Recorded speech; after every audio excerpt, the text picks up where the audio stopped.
Inteligência. Ela é um dom de Deus e não deve ser renegada, mas levada cada vez mais para o alto, na direção dele. O desejo de felicidade é um instinto sádio e vital, e tendes pleno direito a ela. Aprendei apenas, ela só pode ser conquistada na ordem, com a própria disciplina, obedecendo à lei de Deus. Só assim conseguireis diminuir cada vez mais o fardo de vossas dores, refeito de vossos erros. Vossos instintos fundamentais devem ser respeitados, porque eles servem para conservar a vida, necessária para atingir seu objetivo, o de elevar-se, regressando a Deus.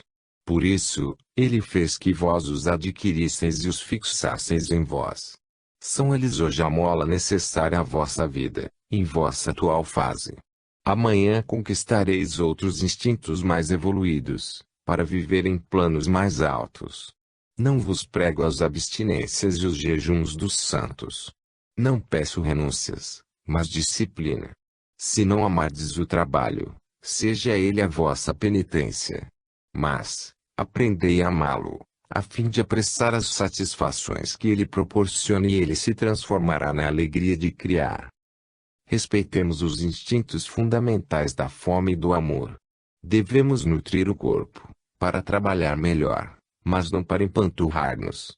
Quem abusa, seja por excesso ou por falta, estraga um instrumento que lhe foi confiado por Deus para fins mais altos, entre os quais o de produzir, com o trabalho, cada qual segundo sua capacidade.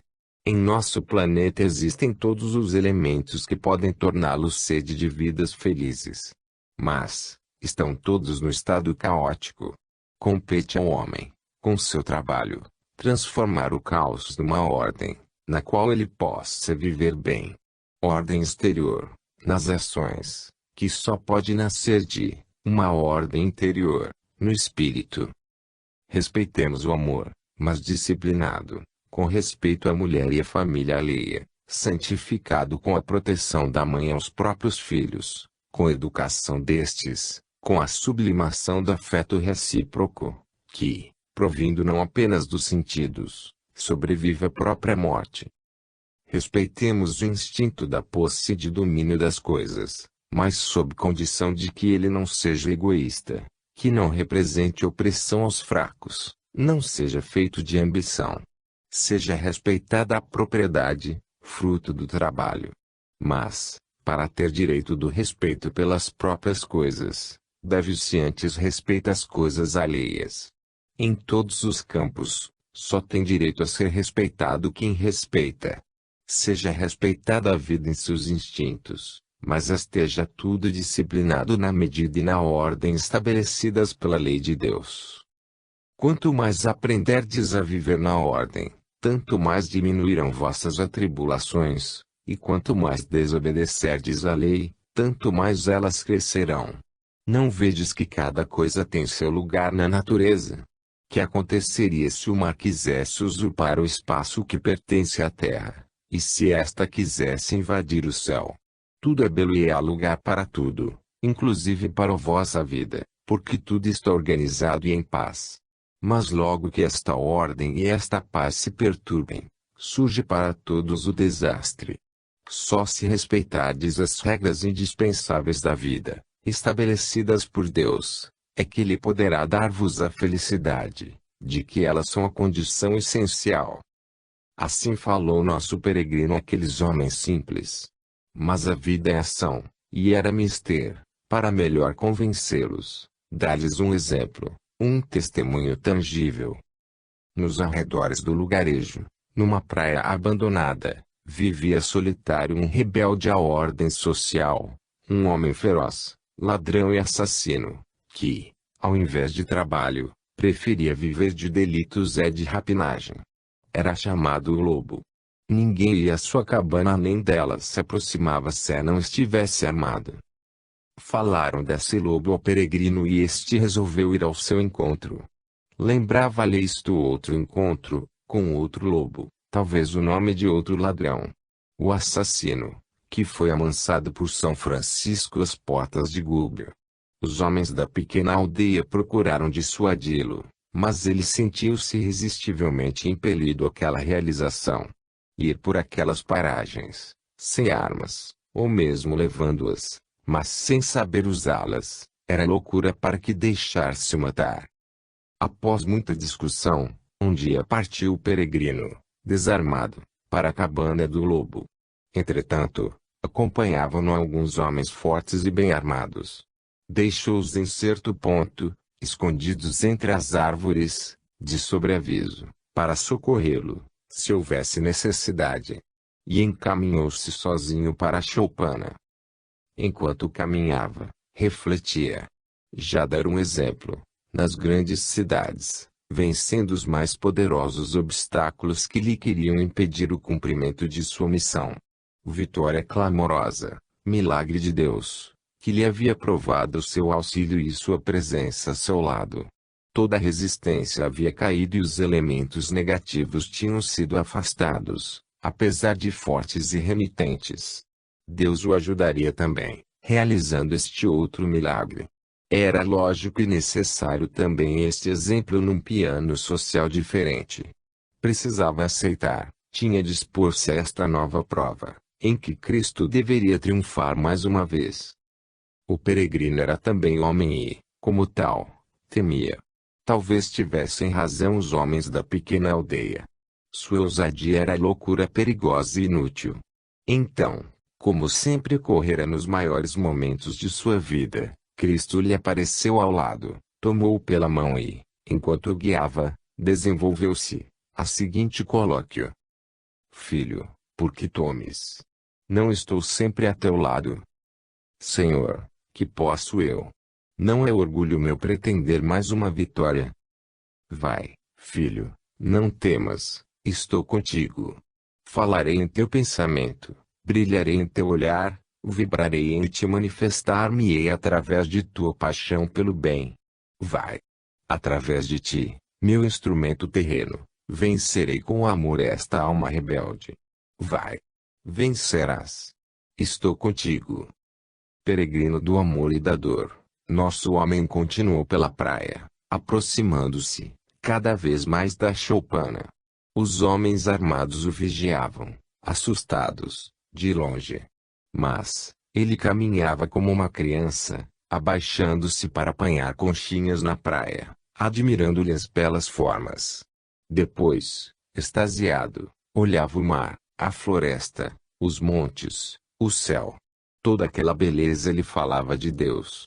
Sentia-o tão próximo, que nada mais percebia além dele. Assim, chegou à cabana. Chamou. Nenhuma resposta.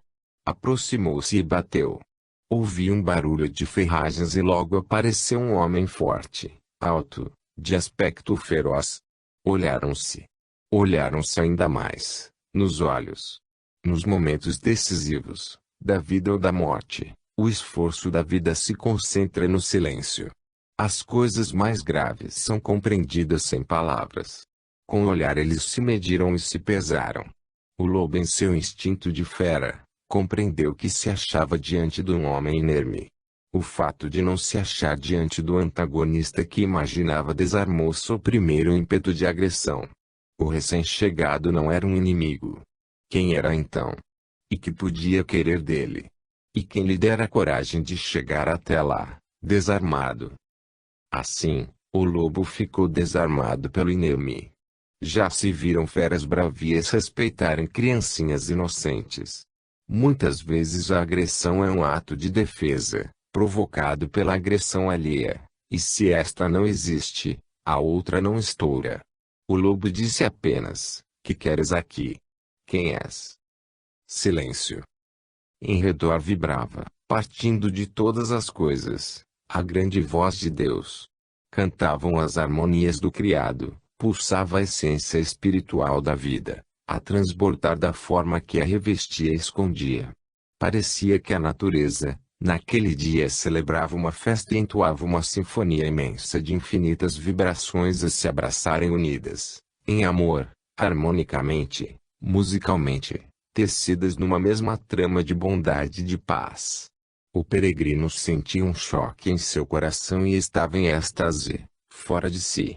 Há algo, parecendo um novo poder, penetrava nele e já cintilava em seu olhar, inclinado com um sentido de ilimitada bondade para aquela pobre alma, repelida por todos, e que se tomara tão feroz, talvez porque jamais tivesse recebido bondade e amor. Silêncio. Estavam frente a frente, falando-se em diálogo cerrado, feito de sentimentos opostos e contrastantes, num violento assalto de vibrações, através dos olhares. De um lado, o desencadear das forças elementares da vida no primitivo, egocêntrico e prepotente, dominador no caos, ignaro de Deus e rebelde a qualquer ordem e harmonia. Do outro lado, o poder da ordem, a que obedecem todos os elementos, coordenando-se fraternalmente em harmonia, no conhecimento da lei e no amor de Deus. Estavam frente a frente, o lobo e o peregrino, empenhados numa luta desesperada para vencer. A ferocidade ávida e agressiva de um lado, a bondade generosa e pacífica do outro. Enfrentavam-se dois tipos biológicos diferentes, dois exemplares diferentes da vida, que personificavam as forças do bem e do mal, do amor e do ódio, de Deus e de Satanás. O anjo e a fera estavam frente a frente, sós, diante de Deus. Quem venceria? Silêncio. Mas, nesse silêncio reboava a voz de Deus, lampejava Cristo. Acima das forças do mal, moviam-se as falanges do bem. A grande sinfonia que a natureza entoava transparecia nos planos de vida mais alta, onde, atingida a harmonização, a felicidade é muito maior. O estridor daquela alma rebelde era uma dissonância triste nesta grande música. Esta, porém, a sufocava com sua potência, quase anulando-a, absorvendo em sua harmonia. Descia do alto uma grande onda das forças do bem, para amansar aquela alma, impelindo-a pelas grandes vias da bondade e do amor. Ela queria resistir, mas Deus determinara que ele havia de vencer. Cada vez mais poderosa resplandecia a luz e as trevas recuavam, vencidas. Luta apocalíptica entre as forças do bem e as do mal. O pobre instrumento humano permanecia mudo, como que triturado em meio ao embate dessas forças. Assim, atingiu a luta um momento terrível. O peregrino sentiu dentro de si como um estouro e acreditou chegada a morte.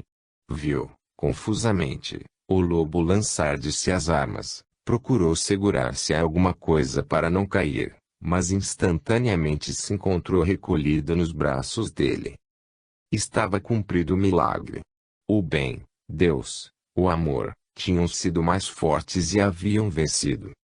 Os homens da guarda, que tinham visto tudo, correram, largando também suas armas. O lobo foi levado em triunfo para a aldeia. Todos se abraçaram. Acabaram o medo, a preocupação da luta e da guerra entre os dois, o verdadeiro inferno. O peregrino organizou um novo regime de paz, no trabalho e, no amor recíproco, um ajudando o outro. Muitas dores desapareceram. Cristo permaneceu entre aqueles humildes, que agora viviam seu grande mandamento: amai-vos uns aos outros como eu vos amei. Assim, também entre os simples e os pobres, pode formar-se aquilo que simbolizava o primeiro núcleo da nova civilização do terceiro milênio. Esta fábula mostra como o amor é capaz de vencer. Mas, o problema do amar teu próximo é muito vasto e apresenta-se-nos também sobre outros aspectos. Amar o próximo significa unificar os ânimos, superando, na compreensão recíproca, as divergências e lutas em todos os campos. Significa pacificação. Estudá-la-emos, agora, em dois aspectos seus, ou seja, pacificação no terreno religioso e pacificação no terreno prático da produção e distribuição econômica na sociedade moderna. Comecemos pelo primeiro aspecto. Dissemos no princípio, que não precisamos de novas religiões, nem de fazer prosélitos em favor de uma condenando as outras, criando, dessa forma, cada vez maiores inimizades, mas, que necessitamos de ajudar os homens de todas as religiões a se tornarem bons e honestos. Desenvolvamos o primeiro conceito. O seguir, desenvolveremos a segunda parte deste tema. Infelizmente, as rivalidades no terreno religioso foram, e são ainda, sempre grandes, justamente onde, por mais aproximar-se de Deus, deveria ser maior o amor ao próximo. A finalidade de qualquer religião deveria ser sempre a de pacificar e unificar. Qualquer religião que não trabalhe nesse sentido, pode considerar-se religiosa, realmente contrária à religião. Mas, infelizmente, elas operaram em sentido exclusivista, de grupo, centralizador e imperialista, com espírito de expansionismo dominador e proselitismo. Essa é a natureza do homem em sua fase atual de evolução e ele não sabe comportar-se diferentemente em outro campo. A compreensão recíproca, a colaboração, a organicidade da coletividade social, ainda são para ele conceitos inatingíveis. Ainda é guiado pelo instinto gregário, pelo qual ele apenas sabe fazer alianças de grupo, fortificando-se nelas para condenar e procurar eliminar todos os outros grupos que não sejam próprio. A humanidade vive, em todos os campos, mesmo no religioso, em regime de lutas, e qualquer ordem só é concebível como resultado de uma disciplina imposta por alguém mais forte, e, por isso, pelo vencedor. Daí, em todas as religiões, as mesmas qualidades, próprias do homem: absolutismo, dogmatismo, farisaísmo, proselitismo, imperialismo etc. É a natureza egocêntrica do ser humano que o leva a ser tal em todas as suas manifestações e a conceber também as religiões como uma potência que cresce por centralização e por expansionismo centralizador. É por isso que os diferentes pontos de vista das nossas verdades relativas e progressivas são tomados como verdades absolutas, mesmo nas religiões que, em suas palavras, dizem o contrário. Este é o estado de fato. A tese que sustentei desde 1951, em minha primeira chegada ao Brasil, e que já havia sustentado na Europa, foi a de imparcialidade e universalidade. Permanecia a ela igualmente fiel, diante desta ou daquela religião. Mas, todas mostraram a mesma vontade de enclausurar-me e fechar-me em seu próprio grupo, impondo-me uma verdade já feita, que exclui qualquer pesquisa e condena toda tentativa de progresso e aperfeiçoamento. Mas, nem todos podem apenas aceitar e dormir, somente para fornecer material a fim de engrossar suas fileiras.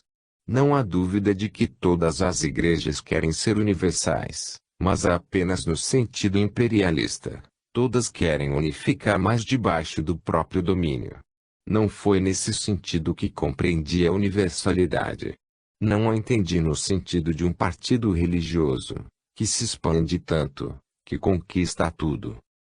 Ao contrário, universalidade deve entender-se no sentido de imparcialidade, para chegar, não à submissão, mas à convivência livre, fruto da compreensão. E compreensão é mais do que tolerância, pois esta subentende sempre a própria supremacia que tolera, isto é, se digna a permitir. Compreensão significa a recíproca integração dos vários aspectos, no relativo humano, para poderem, assim, unidos, aproximar-se cada vez mais do absoluto. É uma confraternização dos fiéis de todas as religiões, diante do mesmo Deus igualmente adorado por elas. A identidade da meta para a qual todas convergem, deveria uni-las ao invés de dividi-las. Ora, esse espírito de divisionismo e de exclusivismo e a luta que daí deriva representam os instintos próprios de um plano biológico atrasado, que o progresso espiritual do mundo se apressará em liquidar. Também no terreno religioso, a evolução dirigir-se-á cada vez mais para a unificação, dado que esta é a sua direção. Trata-se de uma maturação biológica, que penetrará todos os campos, inclusive o religioso, porque é um amadurecimento do ânimo humano. Partindo do atual sistema de atritos entre egocentrismos que se não conhecem um ao outro, chegar-se à cooperação dos indivíduos, transformados como unidade orgânica na sociedade humana. Esta deslocação fundamental de um plano evolutivo, levará a uma transformação também no modo de compreender as religiões. Como reação natural ao atual rebaixamento da onda histórica, expresso pelo materialismo que domina hoje o mundo, chegar-se-á, por meio da reação, a um inevitável e complementar despertamento espiritual.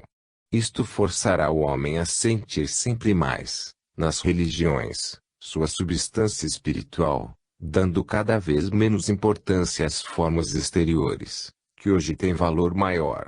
Pertencendo à matéria, elas representam o que divide, ao passo que sua substância, sendo espiritual, representa o que une. Será o fenômeno biológico desse espiritualizar-se de todo o ser humano, será esse seu subir das aparências à essência interior das religiões, que lhe fará compreender sua substancial unidade. E o ser humano compreenderá como é absurdo, ou coisa pior, o litigar, condenar e até perseguir em nome de Deus, do próprio Deus. O passado naturalmente, é separatista. Mas o futuro só pode trazer unificação. Hoje, ao invés, que acontece? O dogmatismo não é uma qualidade de determinada religião, mas do homem, e pode aparecer em todas as religiões quando apareça nelas um indivíduo que seja levado ao absolutismo por seu temperamento. O maior erro é considerar erro tudo que está fora do grupo. A maior heresia é considerar heréticos todos os que pensam diferentemente. O maior pecado é não respeitar as consciências alheias. A verdade é uma coisa em contínua evolução e não pode deter-se no caminho. As verdades envelhecem e renovam-se, como acontece com todas as coisas. Isto não quer dizer destruir. Renovando-se, a vida não se destrói, mas rejuvenesce. Não há dúvida de que o patrimônio das verdades adquiridas deve ser conservado e cada religião tem de conservar o seu. Mas deve respeitar, também, aquele que as outras religiões têm de conservar. E precisa não sufocar o desenvolvimento e o aperfeiçoamento dessas verdades, nem deve, por excesso, dizê-lo, deixá-las cristalizar-se e morrer de velhice. Na economia das religiões, também são necessários os pioneiros, os quais, condenados pelos ortodoxos, assumem a dura tarefa de fazê-las avançar. Tarefa que eles têm de realizar, correndo risco e perigo, ao passo que os demais podem repousar seguros e tranquilos, nas posições que conquistaram. Não é a estes, sem dúvida, que a vida confia as funções de fazer progredir. Daqueles pioneiros, Cristo foi o maior exemplo. Foi ele o primeiro rebelde à ortodoxia do passado, o inovador que tinha de levar o Velho até o Novo Testamento. Não destruindo, mas continuando, aperfeiçoando e desenvolvendo em formas mais adaptadas ao amadurecimento do homem. Sem Cristo, julgado blasfemo pelas autoridades, estaríamos ainda nas velhas concepções mosaicas. Nesses amadurecimentos, deve sempre ser engajada a luta entre o velho e o novo, entre os conservadores e os inovadores, entre os ortodoxos e os declarados hereges. Cristo diante da religião hebraica, foi o maior herege, e, por isso, foi condenado à morte. Na evolução religiosa acontece a mesma coisa que se verifica na evolução política. Os poderes constituídos resistem ao novo, para não perder as posições conquistadas. Isto, até que sobrevém uma revolução que lance ideias mais avançadas e, vencendo, as fixe depois em novas instituições, defendidas por outros poderes constituídos. E assim, tudo caminha, mas por meio do contraste e da luta. De acordo com o exemplo de Cristo, podemos mesmo acreditar que, aos cristãos não ortodoxos, que naturalmente são condenados, possa ter sido confiada, em alguns casos, a mesma omissão que Cristo teve diante do judaísmo, ou seja, a de forçá-lo a dar um salto adiante, sem o qual aquela religião teria permanecido fechada nas velhas fórmulas, sem evolução ulterior. E podemos acreditar logicamente também que, para um cristianismo de amanhã, novo, mas verdadeiro e espiritual, trabalhem e produzam mais aqueles pioneiros condenados do que os conservadores e perfeitos ortodoxos. E quem sabe tenha Deus confiado justamente a esses pioneiros a dura e perigosa tarefa de realizar esse progresso, de modo que o próprio catolicismo, quando os tempos estiverem maduros e uma reforma for indispensável, já encontre um plano não improvisado, uma doutrina mais evoluída, para espiritualizar-se, a fim de tornar-se, com as outras religiões afins o verdadeiro cristianismo, isto é, aquela religião de substância, concebida pelo Cristo, e a qual ainda não chegamos. Ele disse: amai-vos uns aos outros, e não condenai-vos uns aos outros em meu nome. Esta fusão de ânimos, no terreno religioso, é um dos maiores aspectos daquele amor evangélico, que é a síntese dos ensinos de Cristo. Mas, o amor ao próximo assume também outros aspectos. Trata-se de superar, na compreensão recíproca, as divergências e as lutas, mesmo em outros campos. Estudamos o problema da pacificação no terreno religioso. Estudamo-lo agora no terreno prático da produção e distribuição econômica de nossa sociedade. Dissemos, pouco atrás, que o que mais importa é tornarem-se bons e honestos os homens de todas as religiões. Desenvolvemos a primeira metade do tema. Desenvolvamos, agora, a outra. Sejamos práticos e positivos. Todos, teoricamente, desejariam ser bons e honestos. Mas, os homens de todas as religiões querem, antes de tudo, viver, e que vivam também suas esposas e seus filhos. É por isso que lutam e, se não são bons e honestos, é porque, para viver, eles se põem a escorchar o próximo.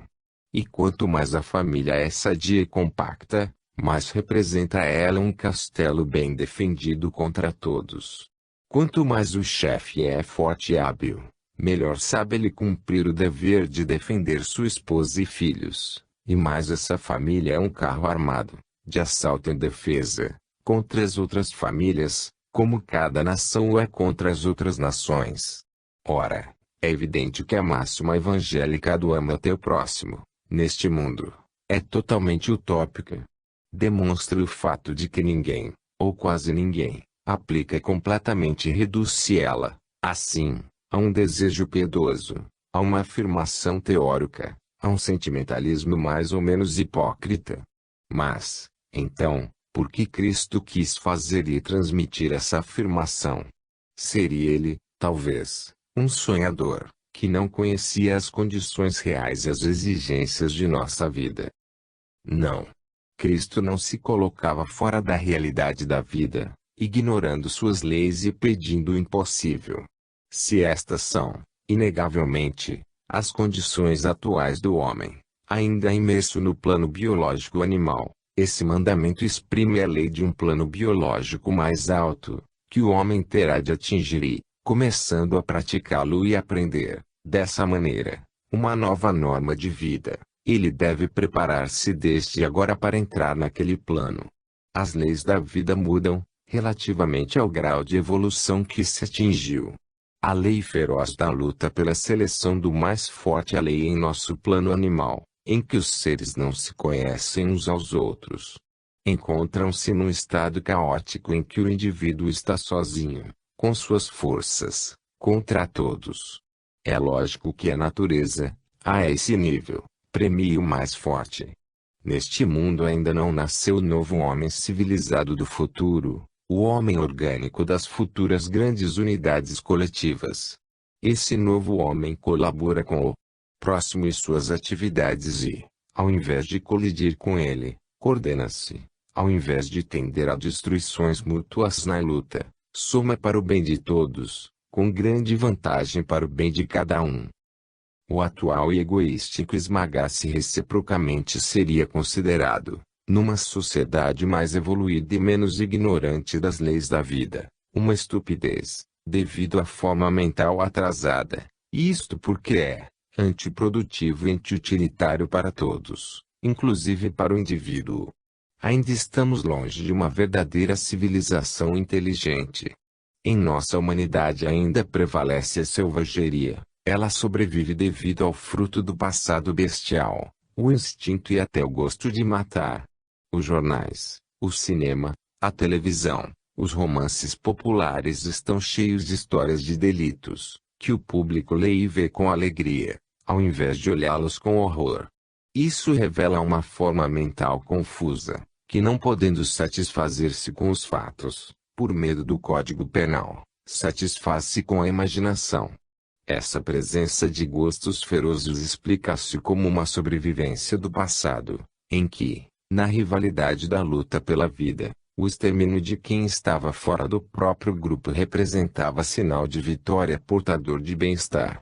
É por isso que, para os mais evoluídos, a ideia da destruição do próximo está ligada à ideia da alegria de viver. Encontram-se no polo oposto do Evangelho, que quer inverter completamente as posições. Se se compreendesse com grande revolução biológica o Evangelho quer operar, não nos maravilharíamos ao verificar que, em 2000 anos, apenas muito pouco se fez, como realização sua na vida do homem.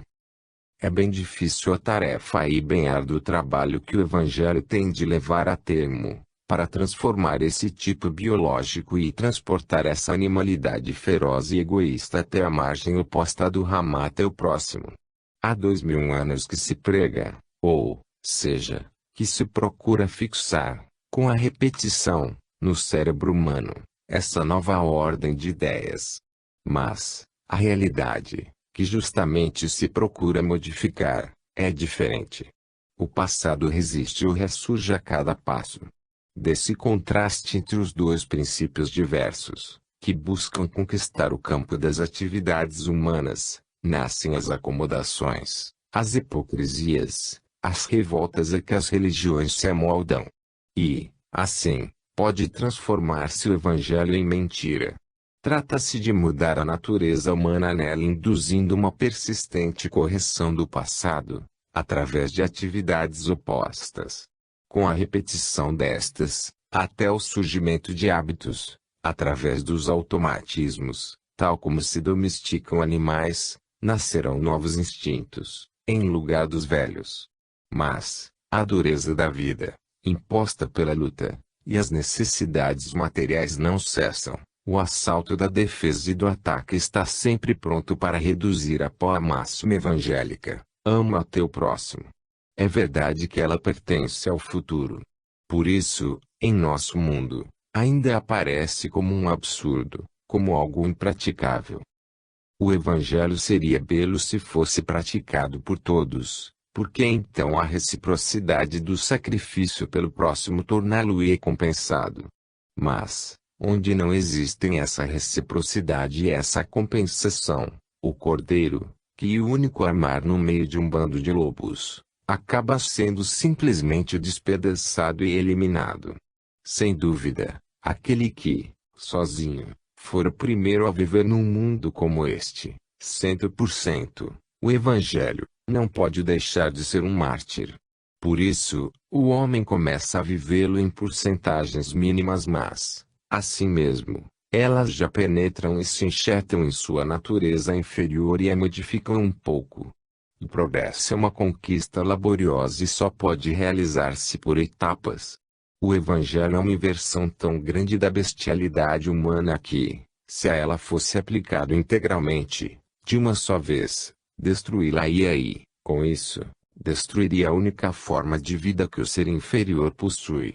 É necessário, primeiro, fazer evolver esse tipo biológico, ensiná-lo a viver num plano mais alto, de modo que, no Evangelho, ele não só continue a viver, mas encontre melhor forma de vida, mais vantajosa. A vida quer durar de qualquer maneira e rebela-se contra quem a queira sufocar. Jamais se deve sufocar a vida. Ora, é mister compreender que o Evangelho não é contra a vida, ele é apenas contra a bestialidade que domina a vida, cujo desenvolvimento lhe não atrapalha, mas encoraja a levá-la a um plano evolutivo mais alto. Trata-se de ser mais inteligente, para compreender a enorme vantagem, para todos, de viver segundo o Evangelho. Observei certa vez, passarinhos prisioneiros numa gaiola. Evidentemente, todos sofriam. Mas, ao invés de procurar juntos um caminho para a fuga, que teria sido fácil se eles o tivessem compreendido, viviam a bicar-se uns aos outros. Assim, para vencer uma pequena partida, um contra o outro, perdiam a partida maior se todos se unissem. É assim que o homem age.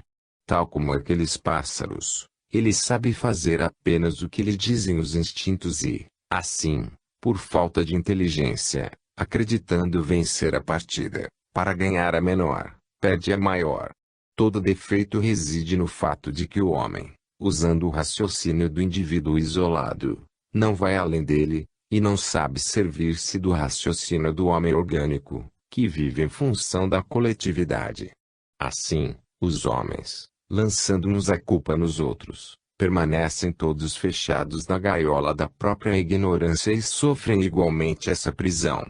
Cada um sempre espera a bondade e virtude do outro, e não de si mesmo. Começa sempre pelos próprios direitos, e não pelos próprios deveres. Sim, amemo-nos uns aos outros, dizem, mas, se eu for bom, os outros se aproveitam disso. Se fico qual cordeiro entre os lobos, eles me despedaçam. Então, tenho interesse em ser lobo cada vez mais, para despedaçar até mesmo os lobos. Assim procuram todos agir e o nó da ferocidade, da luta e do contínuo perigo cada vez mais se aperta em redor do pescoço de todos. E, por isso, a humanidade permanece imersa num pântano de atribulações. Bastaria querer sair daí, porque o monte está bom próximo e todos podem subi-lo. Mas, é preciso fazer o esforço de galgá-lo, e isso ninguém quer fazer, porque viver o Evangelho é a do sacrifício para o atual tipo biológico, que pertence a outros planos de evolução. E o homem não quer fazer o esforço de evolver. Mas, se esta é a razão pela qual vive, ele deverá realizá-lo. O Evangelho é a lei do futuro e é fatal que a humanidade tenha de atingi-lo um dia.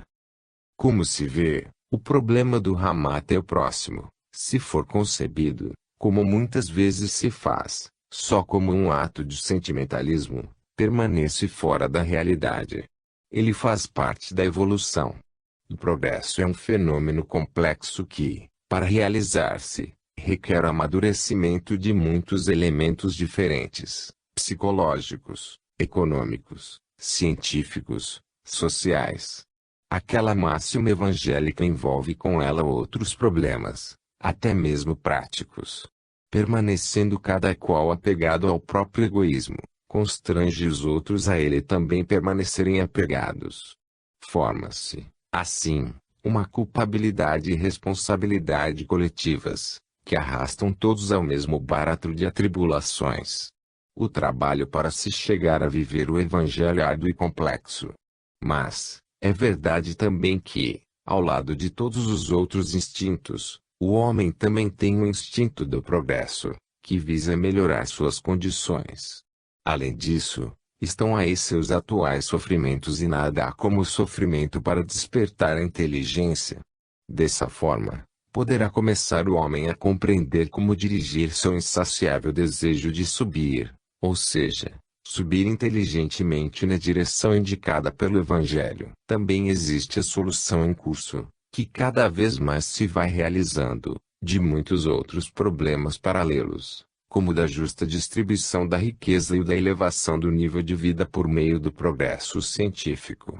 Tudo concorre, até mesmo a solução de muitos problemas, até agora considerados insolúveis, do conhecimento, para melhorar as condições de vida, diminuindo sua ferocidade e aspereza, abrindo as mentes e os corações para uma melhor compreensão recíproca. Realizar-se-á, assim, a grande transformação, por etapas.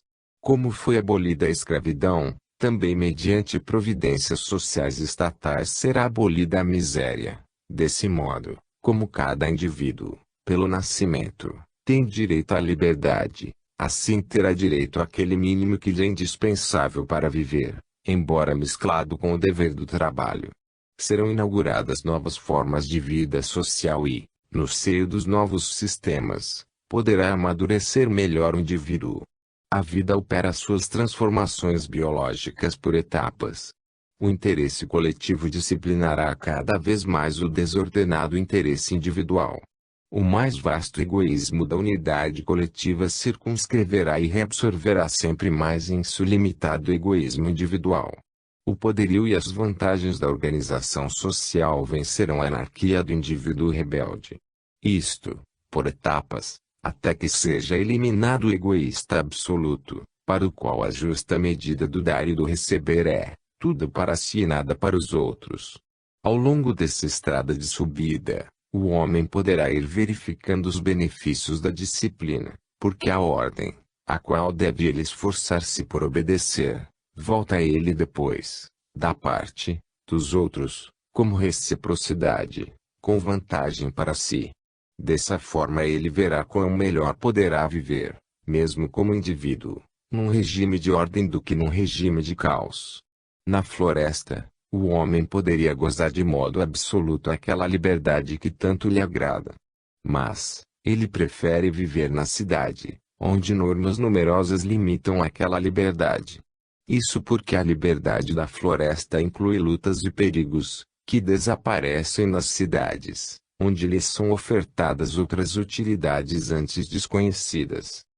A maior recrudescência da luta, o que mais nos mantém afastados do amor evangélico, é o assalto das necessidades materiais. É verdade que não basta vê-las satisfeito, com o bem-estar, para que se tome o homem espiritualizado.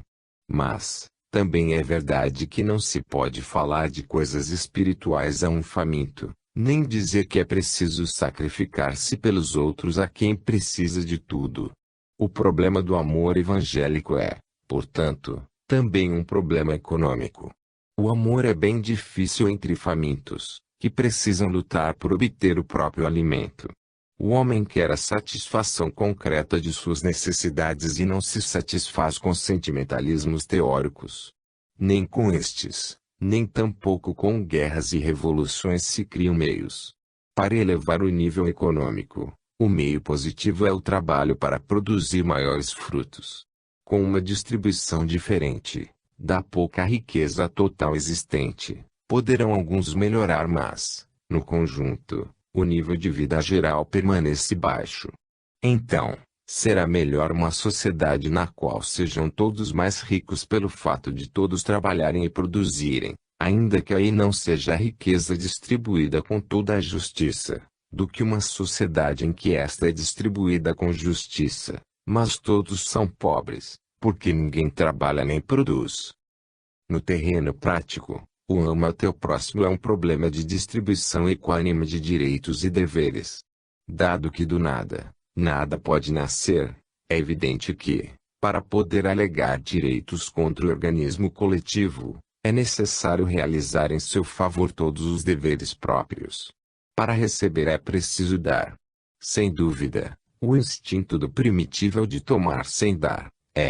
Nisso ele ainda faz consistir a sua sabedoria. Tal procedimento pode ser utilitário e produtivo num regime de caos, em que o indivíduo está sozinho, num ambiente hostil. Esse sistema, todavia, torna-se anti-utilitário e contraproducente num regime de ordem, em que o indivíduo necessita de completar-se com todos os outros, cada um especializando-se numa função diferente, numa sociedade orgânica. Nessa sociedade, o indivíduo que quer vencer subjugando com a luta, não encontra mais lugar, e o homem atual seria aí eliminado. Nessa sociedade a honestidade de todos é a primeira condição da vantagem e do bem-estar de todos. O trabalho deverá criar um produto genuíno e o mercado deve oferecer uma mercadoria não falsificada, pois de outra forma o dinheiro só poderia comprar enganos e perderia seu valor para todos. Quem rouba o próximo, nada dando em troca do valor que apanha, rouba a sociedade humana de que faz parte e assim acaba roubando também a si mesmo. Com este sistema, Desvaloriza-se o poder aquisitivo da moeda, vão à falência as nações e arruinam-se os povos. Em tal sociedade, os finórios que acreditam ao ter vencido enganando o próximo acharão um exército de outros finórios como eles, e a vida se tornará para todos uma peleja feroz, até que enganadores e enganados cairão todos na mesma ruína. Mas, o homem atual está tão alucinado por sua exclusiva vantagem imediata que não compreende a impossibilidade de ele considerar-se única vítima, e assim sendo, tantos impulsos iguais, todos somados no mesmo sentido, não podem deixar de levar todos ao mesmo desastre. O mal reside na ignorância absoluta das leis da vida ou no fato de pensar-se que elas podem ser violadas impunemente. Conclusão: são necessários, para que o homem compreenda como deve comportar-se, os sofrimentos que ele mesmo busca, e são até poucos diante daquilo que ela provoca e merece. Ama teu próximo será o conceito base das sociedades futuras mais evoluídas. Nestas, a riqueza será uma função social nas mãos dos dirigentes, para o bem de todos, e não um meio de vantagem exclusiva e egoística. Nesse novo mundo o poder político ou governo será uma missão a desempenhar, com a tarefa de guiar os povos para seu bem e progresso, e não o fruto de feroz luta contra os rivais para conquistar uma posição de domínio, apenas em seu benefício egoísta. Nossa sociedade está nos antípodas do amar teu próximo. Vive-se hoje o princípio oposto: esmaga teu próximo, antes que teu próximo te esmague. Nossa evolução emerge do caos, que é o nosso passado, mas caminha para a ordem e harmonia. Em nosso planeta e dentro de nós existem todos os recursos para fazer da Terra um jardim, e de nós, anjos. Deus nos deu todos os meios, mas o esforço de procurá-los, desenvolvê-los e utilizá-los com conhecimento, deve ser nosso. O desenvolvimento da sensibilidade e da inteligência nos levarão a compreender a tremenda estupidez da fraude, da exploração, da violência, tanto em guerras como em revoluções, e a grande importância da honestidade, da paz e da colaboração. A evolução consiste, sobretudo, na reorganização do caos. A passagem para a fase do amar teu próximo faz parte dessa reorganização. Reorganização do caos do ambiente externo de nosso planeta, e também de nosso mundo interior, ainda tomado pelos instintos elementares e pelas trevas da ignorância. Eis a diagnose do mal e o remédio para curá-lo. Procuremos, todos nós, introduzir em nossa vida a maior dose percentual de evangelho que possamos suportar. Aplicá-lo todo, 100%, imediatamente, requer a força dos santos. Mas, comecemos por etapas, procurando aumentar as doses à proporção que aumentarem nossas forças. Será esforço, mas certamente, poderemos fazê-lo, quando temos consciência da nossa participação na grandiosa obra de regeneração da sociedade humana, fazendo evoluir da animalidade para a verdadeira civilização. Seremos os pioneiros dos grandes continentes inexplorados do espírito. Espalhemos a cada momento, em redor de nós, atos de sinceridade e de bondade. As vibrações de cada movimento jamais se perdem e alcançam distâncias inimagináveis.